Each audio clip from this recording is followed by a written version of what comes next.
Ag background? Where my ag guys? I always sit in the back. Raise your hand. How you doing back there? Why did ag guys sit in the back? What is this?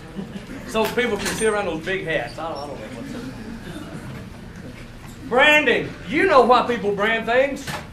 Do people still brand cattle? Yes? I mean, all I know about cows is one end bites and the other end kicks. Why do you brand cattle? To help identify, right? So you know whose is whose. We do the same thing with products. Think about it for a minute. Here, let me show you this real quick.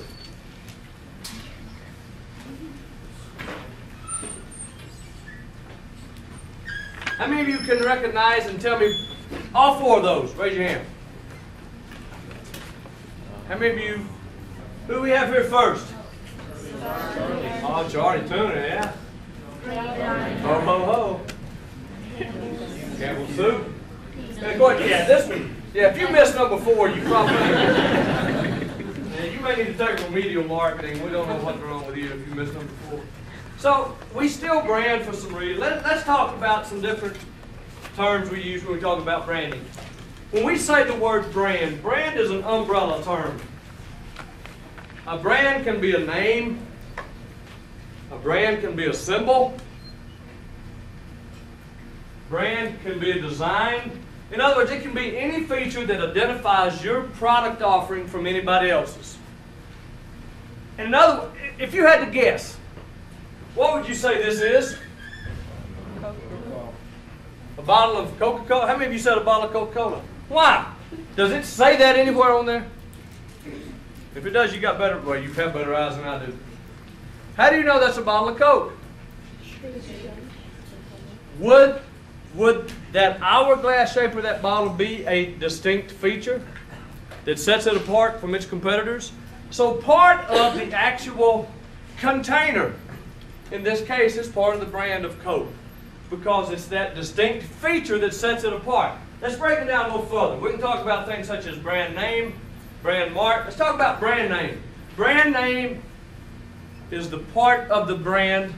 It is the subset of the brand that can be spoken. It's what you all said. Coca-Cola. That is the brand name. That's part of the brand. Brand names can be words, letters, numbers, or a combination. We already have words, Coca-Cola. Give me a brand name that involves letters. Number 7. I'm sorry, where you at? Help me. Jack Daniels, number 7. No, that's the same as this. It's words. I want just letters. What? 7-Up. Is that just letters? Hey, but you know what? Hold on to that, because I'm going to ask, what's this? I need a brand name that's a combination of words and of numbers and letters. 7-Up. Yeah, you got it now. I need just letters. TCBY. Somebody said RC. Somebody else said IBM. Right? Is that a brand name? Those aren't words, but they're brand names. We have WD-40. Here's another one. Right? Those are brand names.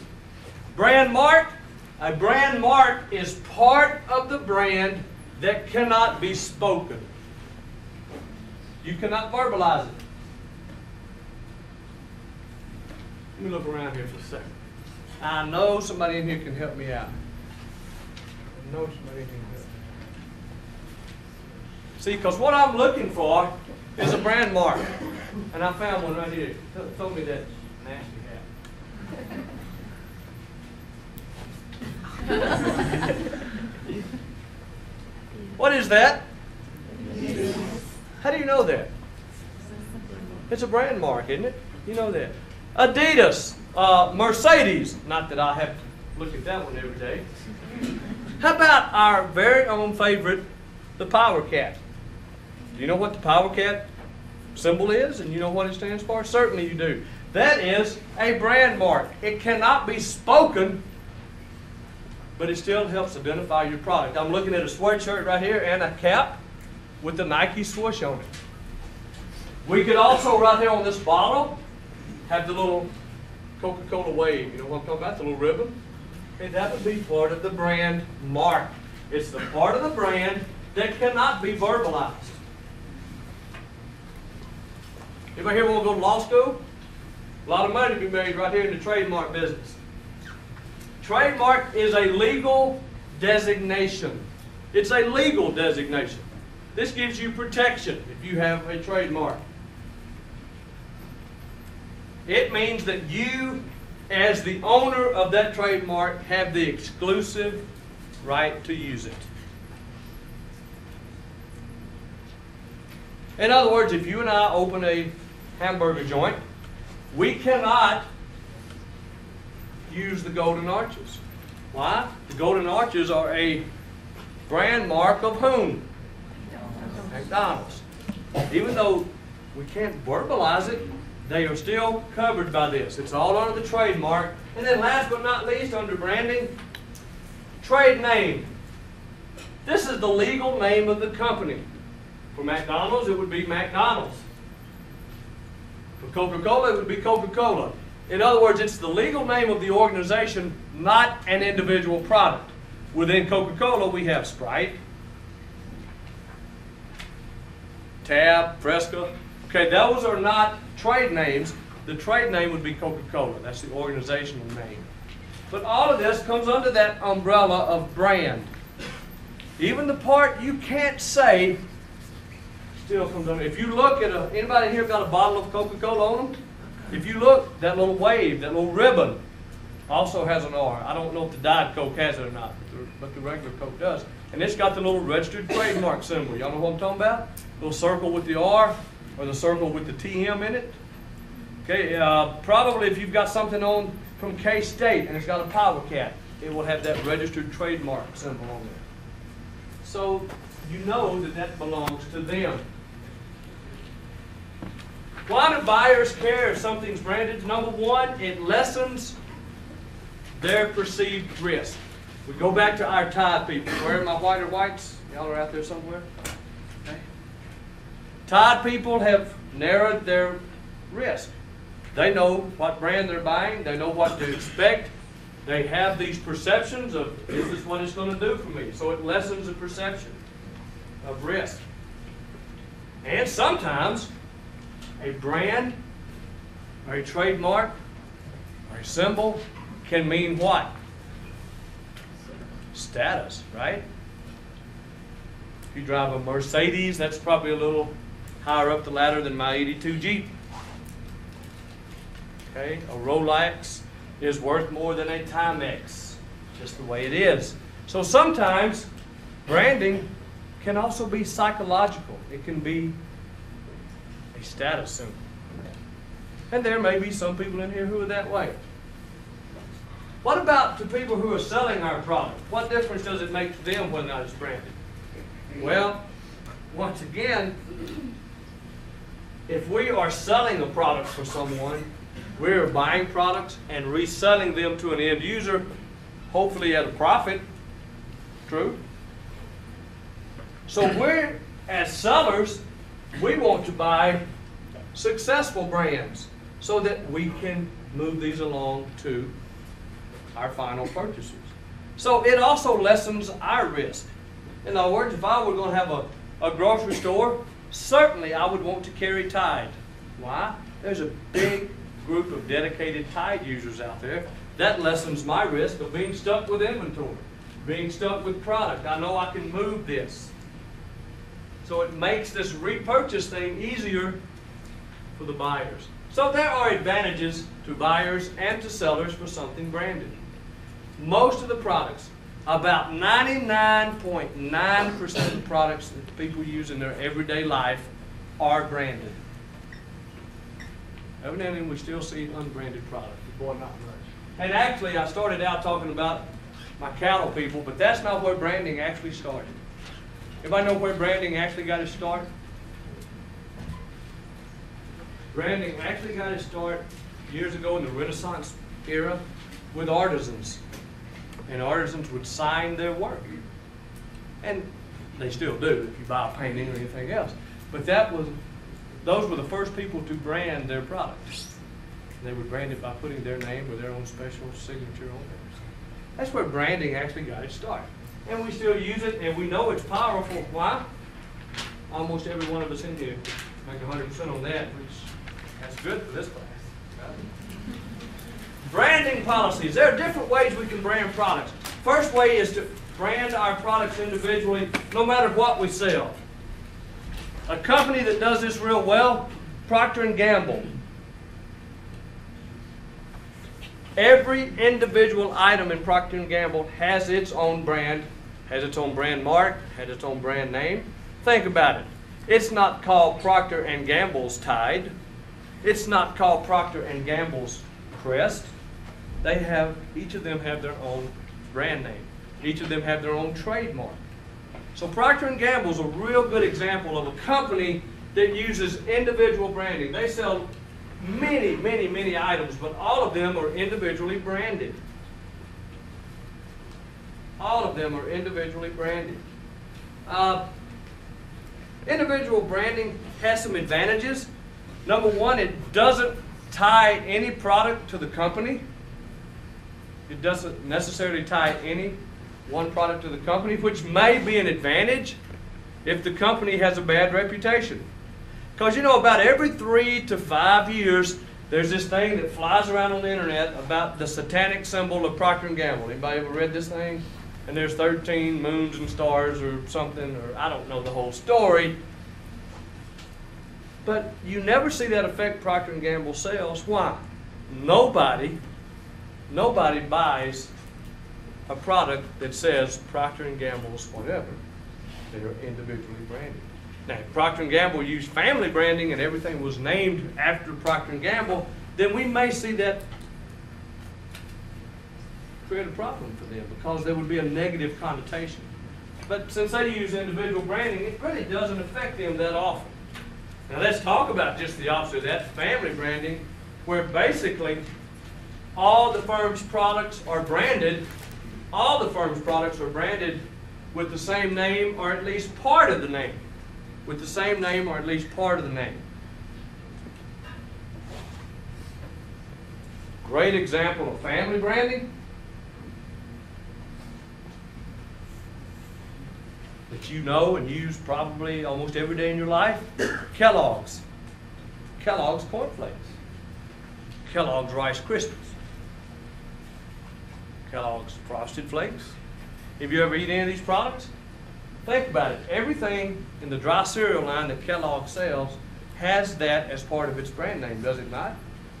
Now, once again, if Kellogg's had an image problem, that could be a major setback to them.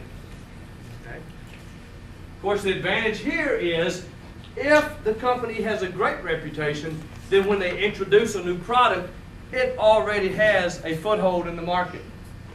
If Kellogg's comes out with a new cereal, there's already trust built into the market because they have a good reputation.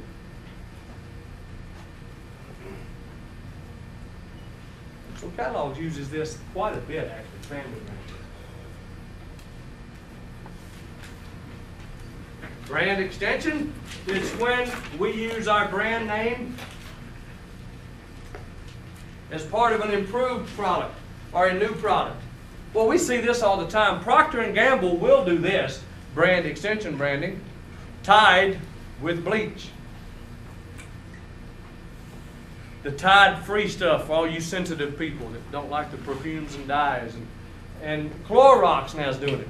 Clorox has different scents for people who don't like that chlorine bleach smell in their home. Okay, those are brand extension branding. Once again, you see this used most often with strong products, products that already have a good reputation.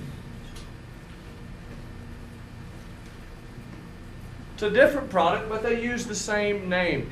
A couple, 3, 4, 5 years ago, Burger King came out with a dessert. It was a Snickers ice cream bar. They didn't come out, Snickers came out, but they carried it. Anybody here ever had a Snickers ice cream bar? It was a pretty easy choice, wasn't it? It was Snickers. I like that. It was ice cream. I like that. Now I got Snickers ice cream. Well, dang, I believe I can handle that one, right? How many of you that was a real tumultuous decision to eat a Snickers? I didn't think so, no. It was a pretty easy decision. What it's like, hey, Snickers ice cream, I can dig it. I know about that product already. It already has made a favorable impression on me. Some of us, it's made more than a favorable impression. Then co-branding. Co-branding, use of 2 or more brands on the same product. Oh, I got a real live example. It's not live, it's a dead example.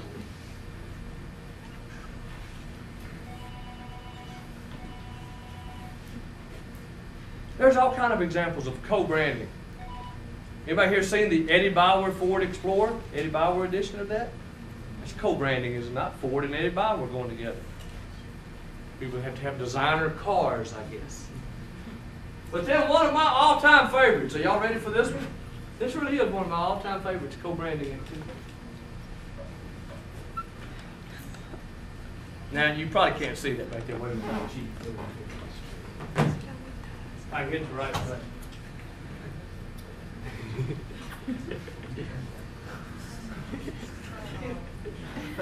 I'm not making this up.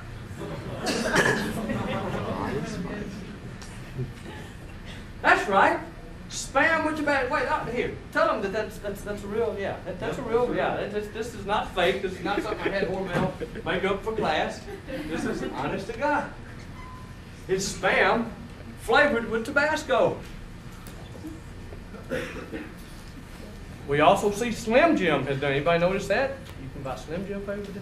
By the way, right after they came out with this, I was talking to some of the Hormel people because they're big buddies. They come by all the time. They hire a lot of our graduates.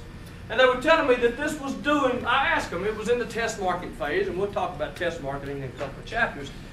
And I asked them, I said, how is the Spam with Tabasco doing? And they said, well, you know, in Texas, it's really selling well. And I said, well, you know, I'm not surprised. That's 2 of your major food groups in Texas. So I tried to talk them into bundling it with a moon pie and shrink wrapping the whole thing. Oh, what can I say? They wouldn't do it. Some people just have no imagination. I don't know what's going on. Co-branding. Co-branding can help because these are 2 pretty strong products. Hormel. How many of you have heard of Hormel? All kind of breakfast products and even Spam, which most of you won't eat. And how many of you have heard of Tabasco? Yeah. So those are 2 products with very strong identities, aren't they? All they did was take them and put them together in one product. I know you take this home and supper today. And then brand licensing, and I messed up today. Y'all will have to forgive me. I have a perfect example of brand licensing in my closet, and I just forgot about it. Because brand licensing is where a company permits another company to use its brand on a product. It's where one company allows another company to use its brand on a product. And there's naturally all kind of contract agreements and fees and all that and the other. And I have a shirt in my closet. And if you look right here above the pocket, there's a little Tasmanian devil. Who owns the rights to the Tasmanian devil? I'm sorry? Warner Brothers. Warner Brothers. So they have, and I forget who the shirt company is, I think it's an Arrow shirt. They have a licensing agreement to where they put Warner Brothers characters on shirts. Looney Tunes, you'll see all kinds of things, right? How many of you had all kinds of Scooby-Doo products and Barbie products, right? Many times these were in conjunction with another product. The Barbie Corvette. Right? You think there wasn't some agreement going on between Mattel and General Motors? That they could actually have a replica of a Corvette for Barbies? And trust me, there were reams and reams of legal paper involved here to allow that that brand licensing. And like I'm saying, I apologize, I just forgot to put that shirt on this morning, but I did think about it once I got to school, because that's a great example of brand licensing. And many of you have products like that all the time, that one company allows another one to use their brand. A brand, as we have seen, is a very valuable thing.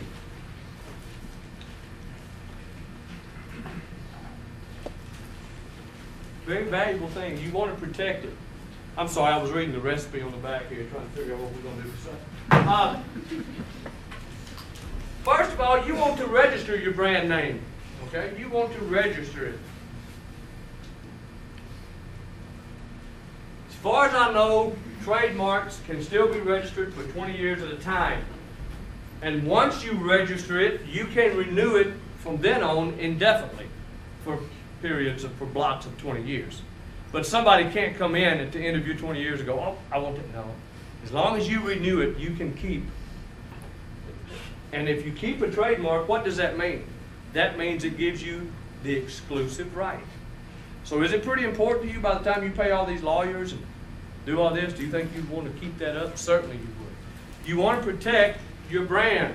You want to protect your brand name. You want to guard against generic usage. Now, let's be careful here what we mean by generic usage. You know what generic brands are, right? Y'all know what I'm talking about? The stuff instead of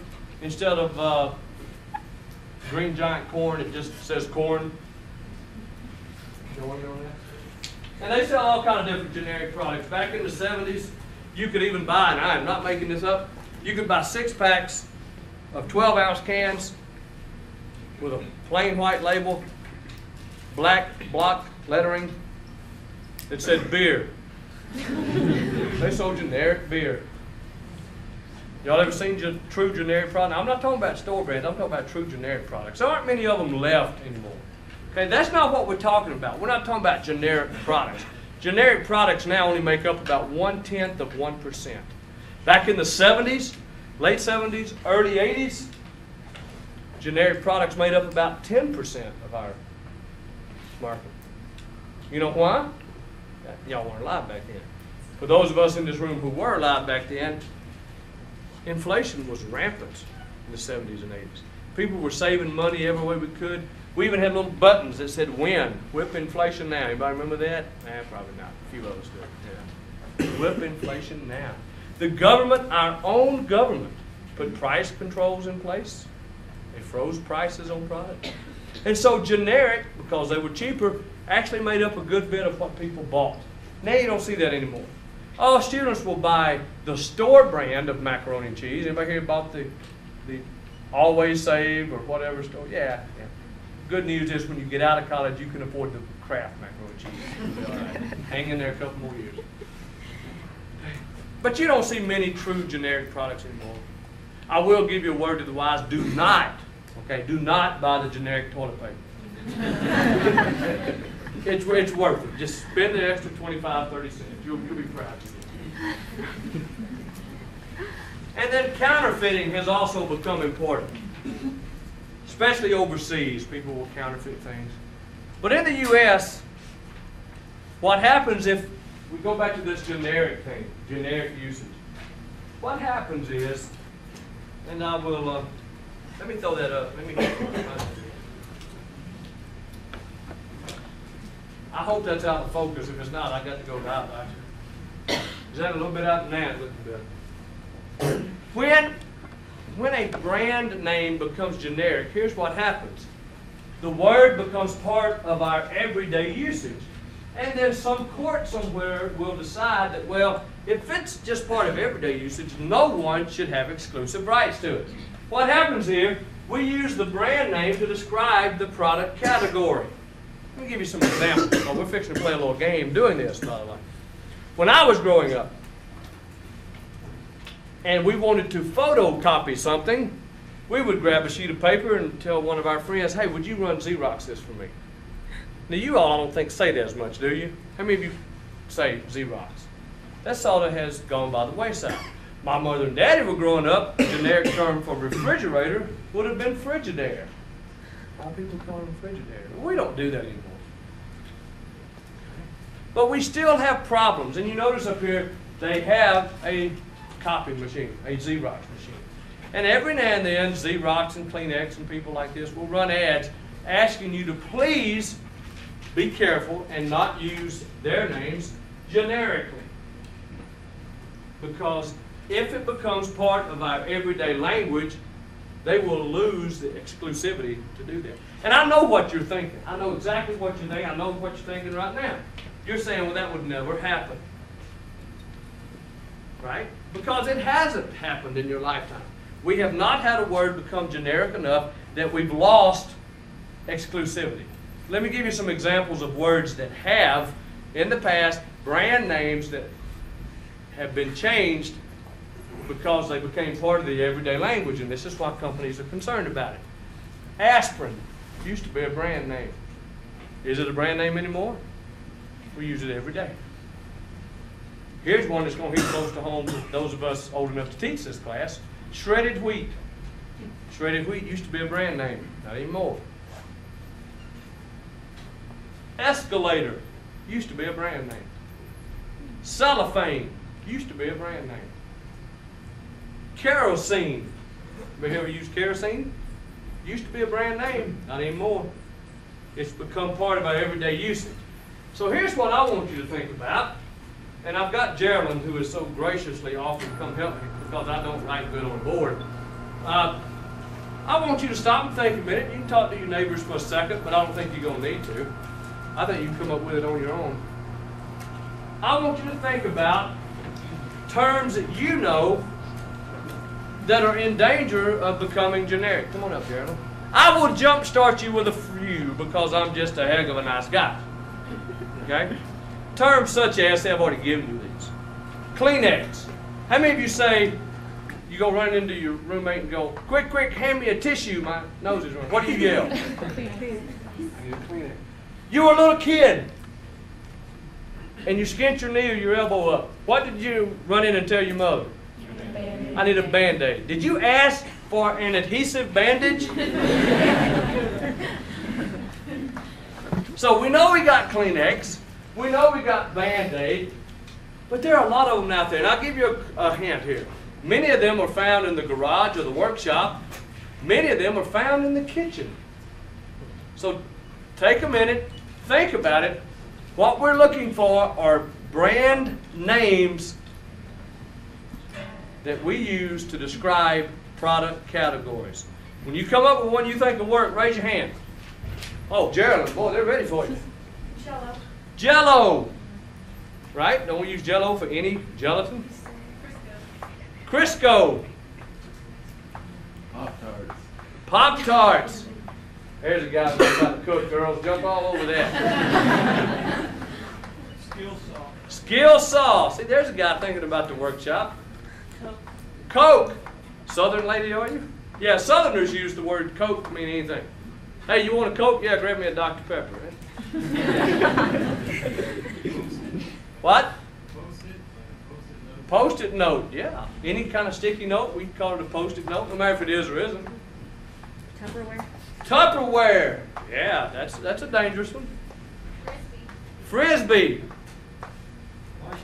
Vice grips. I don't know if I've ever owned a real pair of vice grips, but I've had a bunch of locking, yeah. They probably weren't true vice grips. Somebody else, by the way, you're just now scratching the surface. There's a bunch of these out there. You know I'm like Helen Keller. Raise your hand, I can't see you. Yeah. Crescent wrench. Crescent wrench. You're saying, no, he was a guy with the vice grip. Most of the time that guy gets the same answers. Yeah. Crescent wrench, vice grips, they both work. Okay. We call any adjustable wrench a crescent wrench. It's a product category, but we use a brand name. It's dangerous. Come on, we need some kitchen stuff here. All right, am I going to have to give you one? How about saran wrap? Anybody talk about saran wrap for any kind? And who makes this stuff? It sticks to everything except what it's supposed to stick to. Have y'all ever noticed? Anybody else? It's like, you know, it gets on me, the dog, the kid, but it doesn't stick to the bowl. What? Crock pot. There may be a guy that does know how to cook, maybe. Velcro. Velcro. Scotch tape. Scotch tape. There's a bunch, isn't there? Thought of anything else? And some of these evolved. When I was a kid, the term Levi's meant any blue jean, any brand. It didn't matter. You're just going to go to the store and buy some Levi's. Another one when I was younger that people would use, and I don't hear this as much. It's like Xerox, is the term Gatorade. We used any kind of sports drink was called Gatorade, but I don't hear that as much anymore. They have successfully fought off that. Anybody else? Duct tape. Duct tape? Yeah. Sure. There actually is a company now called Duct Tape. But we call it that. Duct tape. Anything else? How about Ziploc? Come on, you got to think for yourselves here, people. Come on. I can see the wheels turning. I just don't see any answers coming out. Come on. What? Windex. How many of you call any kind of cleaner Windex? Yeah. That's a real danger of becoming a generic term. And trust me, these people fight it tooth and nail. Kool-Aid. Kool-Aid. Yep. Come on, we got a little more room. We got to come over at least 4 or 5 more. Rollerblades. Rollerblades. Yeah, I don't have to worry about that one, but I understand. Yeah. I left mine at home today. Think of any others? One that goes along, and you don't have to write this one down, and you probably know how to spell it, but I'd have to fight it. Jacuzzi. Yeah, that's one that's real close to becoming a generic term. Raise your hand, help. Umbrella. Umbrella? No, but I have one if you want to borrow it. How about one? I'm sorry, somebody said Did something. it not start as a brand? How about Tabasco? How many of you call any Louisiana hot sauce Tabasco? Come on, fess up. How many of you do it? Infidels. There's only one Tabasco. If you grew up around there, you know that. There are some very good, by the way, Louisiana hot sauces. There's only one Tabasco. I know Mr. Cowell would never make that mistake. Anything else? How about Cool Whip? Use the term Cool Whip for any? Yeah. Try to think. I know there are others. Come on, give me a couple more and we'll call it a day on this. Febreze. What? Febreze. Febreze, except there's not another one out there yet. Yeah, there Is there? What's out? They're generic. There's Bounce has one. Does Bounce have a spray now? And so that may be true. See, that's what I'm telling you. These things evolve. So your generation may use Febreze as my generation thought about Levi's. You know, it just changes. We actually wash our clothes, my generation. Yeah. Q-tips. Very good. Yeah, that works. Yeah. Walkman. Walkman. Right? Geraldine, do we need to quit? Are you worn out yet?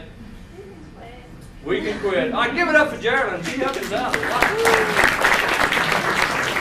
Now, what I like to do is when I'll erase this and make the 2:30 class do it as well. But I'll leave it on the board so that whoever teaches first tomorrow, whatever, they'll come in and raise it up and go, what in the world? Because, I mean, there's nothing, unless you know what generic terms are, this would make absolutely no sense, would it? At all. So I sometimes leave it up just to see what happens in other classes. There are a lot, and I know that when I talk about generic terms, most of you go, what in the world are you talking about? We don't do this. We don't have this going on. And yet we do, don't we? We use a lot of terms generically. And trust me, what most companies do is they will ask you if you're writing something to always capitalize the name of their company. And many companies, when they advertise, they will use the term brand behind their name, such as, who said Jell-O? Jell-O brand gelatin. Band-Aid brand adhesive strips. You've heard them say this in the commercial? Okay, so many times you'll hear the term brand used right behind the brand name. And that's just to make people realize that you need to protect that. You remember going to a restaurant years ago and you could just order a Coke and they'd bring you whatever? And then starting about 10 years ago, waiters and waitresses would say, is a Pepsi okay? Y'all remember this? Why do they have to say that? Right here. The Coca-Cola company said, no, if you are selling Pepsi products, you are not going to pretend as if you're selling Coke products. If someone asks for a Coke, we want you to set the record straight and say, no, we sell Pepsi products. And that's why that came about. It used to be you just walked in and ordered a cola and you said, give me a Coke. They would just, okay, and bring you whatever cola they sold. They can't do that anymore. They have to say whatever brand they're selling to protect Coke's name.